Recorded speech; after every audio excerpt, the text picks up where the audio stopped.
தங்களை யூதர் என்று சொல்லியும் யூதராயிராமல் சாத்தானுடைய கூட்டமாய் இருக்கிறவர்கள் செய்யும் தூஷணத்தையும் அறிந்திருக்கிறேன். நம்ம யூதன் தான் சொல்லுவான், நான் சபையில இருக்கேன், நான் பச்சை யூதன், நான் ஆதி திருச்சபை, நான் கிறிஸ்தவன் இருந்துகிட்டு சேர்ல உட்கார்ந்துகிட்டு போதகரை பார்த்து கேலி பேசிக்கொண்டு தூஷணத்தை சொல்லிக்கொண்டு இன்னைக்கு சபைகளில் எத்தனை விஷயம் நடந்து கொண்டிருக்கிறது. அங்க உட்கார்ந்து கொண்டு இங்க உட்கார்ந்து கொண்டு யூடியூப்ல உட்கார்ந்து இருந்து ஒரு பெருமையாய் பேசிக் கொண்டிருக்கிற கூட்டம் இன்னைக்கு வெளியே எத்தனை இருக்கிறது.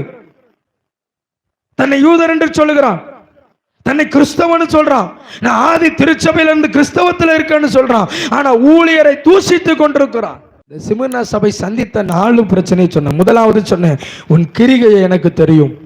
இரண்டாவது, உன் உபத்திரவம் எனக்கு தெரியும். மூன்றாவது, உனக்கு இருக்கிற தரித்திரம் எனக்கு தெரியும். நான்காவது, உன்னை குறித்து பேசப்படுகிற தூஷணங்களும் நான் அறிந்திருக்கிறேன். நீ செய்யற காரியத்தை குறிச்சு வாயில உன்னை தூஷிக்கிற கூட்டத்துக்கு முன்னாடி தான் நீ நின்று கொண்டிருக்கிறாய். சிமிர்னா சபையே, உனக்கு தான் கர்த்தர் சொல்லுகிறார், இரண்டாம் மரணம் உன்னை சேதப்படுத்தாது.